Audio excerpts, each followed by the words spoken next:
Oke, kali ini saya mau buat contoh tentang GeoGebra, apalagi mengenai banyak request mengenai keterampilan GeoGebra ya, yang jilid 4 terutama. Oke, langsung saja kita mulai. Saya membuka dari PC. Nah, sebenarnya tidak berbeda ya dengan ini kalkulator atau HP. Oke, kita langsung saja. Pertama kita ambil dulu tools yang gambar segitiga dan lingkaran. Kemudian kita perluas dengan mengelik paling bawah itu ada more biasanya. Kemudian kita cari menu polygon. Nah, ini supaya jadi sampel. Ya, perhatikan kalau misalnya dibuat di situ nama titik, polygon itu artinya segi banyak. Jadi kita harus membuat segi banyak, itu berarti minimal segitiga. Jadi kita mulai dari klik polygon. Kemudian kita mulai dari titik. Misalnya saya buat ini sebagai sampel saja, silakan ikuti instruksi dari LKPD atau LMS.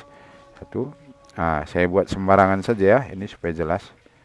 Nah, saya ikuti titiknya. Ini saya buat seperti ini. Setelah sampai di C ini, karena ini segitiga, saya kembalikan ke A ini supaya jadi poligon. Oke, yang sering jadi masalah di sini adalah yang jadi kesalahan, terutama itu karena anak-anak kami lupa atau mungkin belum memahami dasar-dasarnya. Oke, yang pertama misalnya bagaimana kalau kita di objek tersebut setelah selesai menggambar, objek tersebut dikenai transformasi lebih dari sekali. Jadi artinya misalnya kalau sekali itu biasa ditandai dengan huruf-huruf atau titik-titik sudutnya ini, itu biasanya berubah menjadi bayangan sekali transformasi, namanya aksen.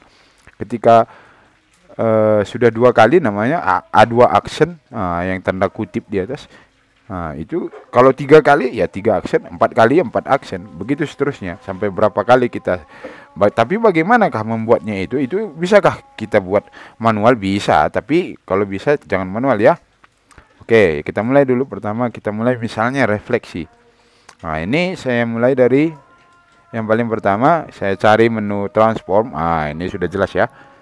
Nah, ketika sudah jelas seperti ini, yang pertama saya mulai misalnya refleksi.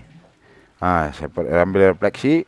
Pilih segitiga. Segitiganya jangan dipilih di titik karena nanti sulit. Untuk refleksi saya pilih begini. Setelah saya tekan refleksi, saya pilih di tengah segitiga, biar tiganya garis ini terpilih. Kemudian kalau refleksi, kalau kita perhatikan di sini reflect about line. Jadi kita harus mencerminkan terhadap sebuah garis, karena garisnya di sini hanya tegak dan yang datar, berarti kita cukup pilih salah satu. Contoh, sebagai contoh saya refleksikan terhadap garis ini. Jadi ya diklik garisnya saja seperti ini. Kira-kira seperti ini. Kalau kita perhatikan, huruf A berubah menjadi A aksen, B menjadi B aksen, C menjadi C aksen. Sekarang bagaimana? Misalnya kita sudah atau melakukan transformasi berikutnya. Contoh translasi. Oke, biar lebih gampang ya. Saya pilih translasi, misalnya begini, translate.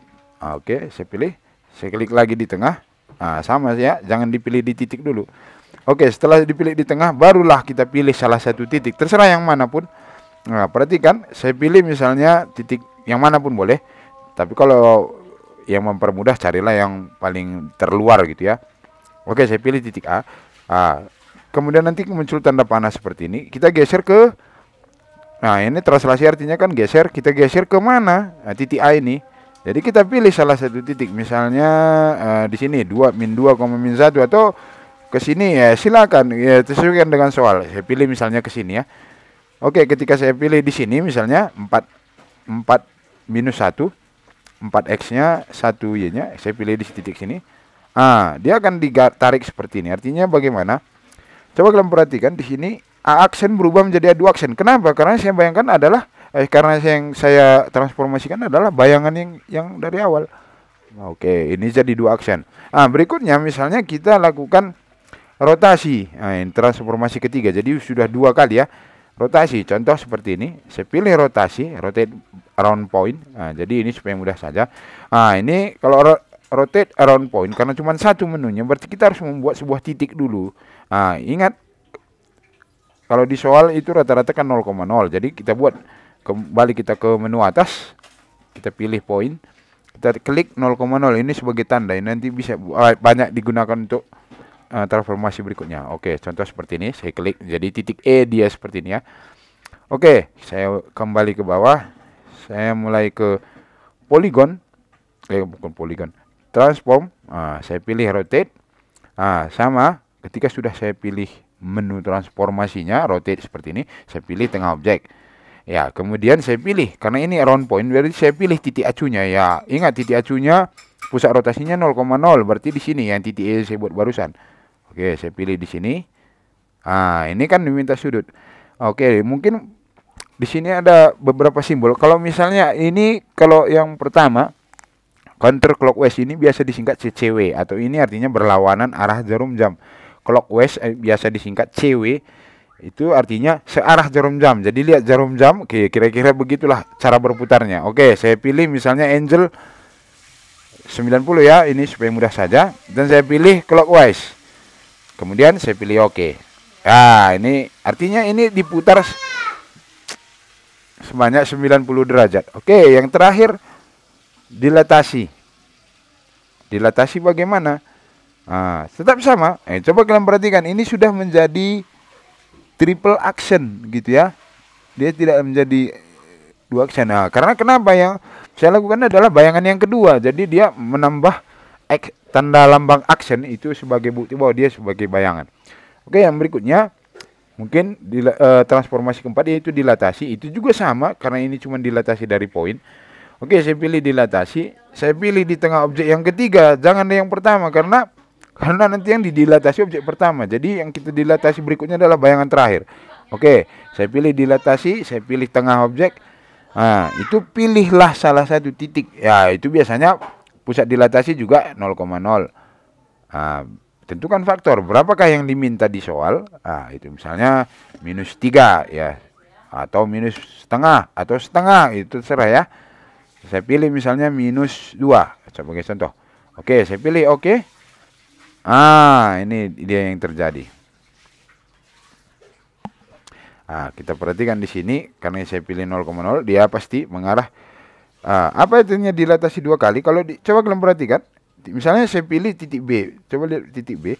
Titik B begitu kita transformasi 2 kali, ini kita tidak cerita. Minus berarti artinya di belakang ini. Kalau bendanya di sebelah kiri, berarti kalau minus bayangannya di sebelah kanan. Dan kalau kita perhatikan baik-baik, ini saya sedikit salah barusan ya. Saya ulangi. Oke, saya pilih dilatasi kembali. Saya pilih dilatate, saya pilih bayangan, saya pilih ini. Saya pilih misalnya -2 lah. -1 sajalah. -2 ya, biar sama. Kira-kira seperti ini, nggak apa-apa bayangannya dibuat seperti ini karena mungkin sudah terlalu banyak, sampai 3 aksen mungkin paling banyak ya.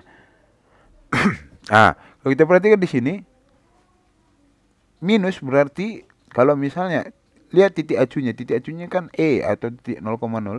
Kalau bayangan bendanya itu di kiri, dia di kanan, begitu seterusnya. Kalau dia di atas, bayangannya di bawah. Itu kalau artinya minus. Minus artinya berlawanan dengan arah sumbunya.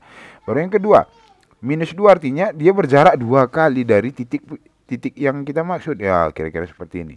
Coba kalau kita perhatikan dari ini E ke B triple action itu -2 jaraknya, kira-kira 2. 0 ke -2 itu kira-kira 2 jaraknya. Bayangannya karena kita buat tadi 2 kali menjadi 1, 2, 3, 4 menjadi 4 kali. Kira-kira seperti itu. Inilah yang kita maksud. Jadi apa yang mau di screenshot sebagai hasil ya kira-kira seperti ini. Kemudian hasil ini kita perhatikan di sini. Ini kalau di versi PC bisa nampak dua-dua ya. Kalau di ini kan sudah ada bayangannya. Ini yang perlu kalian screenshot dan ini yang dikirim ke LMS atau ke Messenger kalau sekarang udah Messenger begitu ya. Ini yang dikirim Nokia. Oke, saya rasa penjelasan seperti ini udah cukup ya. Contoh yang lain juga sama. Oke.